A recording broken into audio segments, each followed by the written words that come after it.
Frida n'a pas dormi de la nuit. Son magasin de meubles a été entièrement saccagé aux environs de 22h30.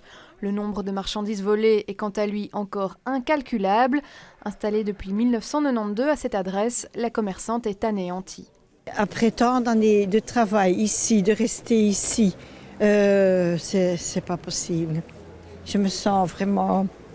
je vais pas pleurer parce que... Les vandales sont aussi montés dans les étages de l'immeuble. Un appartement a été cambriolé, son intérieur dévasté avec la mousse d'un extincteur. Mais selon Frida, le pire a été évité. Ils ont voulu mettre le feu à l'intérieur dans le magasin. Regardez le matelas, il y a des allumettes. Et ça aurait été très très grave. Parce qu'il y a des gens qui habitent en haut, qui n'osaient pas descendre et qui sont restés en haut. Parce qu'ils avaient vraiment peur. On est abattus. Nous regrettons ce qui est arrivé, mais surtout nous condamnons. Nous condamnons des termes les plus forts parce que c'est une situation qui ne peut pas arriver. Elle ne doit pas arriver. Et les gens qui ont fait ça doivent être condamnés, doivent être poursuivis.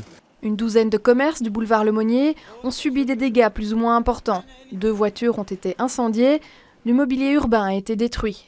De nombreux passants sont sous le choc. Une minorité, qu'est-ce qu'elle en fait? Ils ont gâché la fête.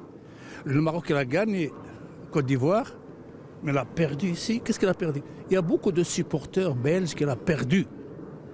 Et ça, c'est malheureux. Je trouve ça scandaleux et ça se répète un peu trop souvent. Et je trouve que, la police devrait agir un peu plus sévèrement. Aucune interpellation n'a eu lieu pour l'instant et la totalité des auteurs court toujours dans la nature. Des images caméras ont été saisies et devraient être exploitées dans le cadre d'une enquête qui ne fait que commencer.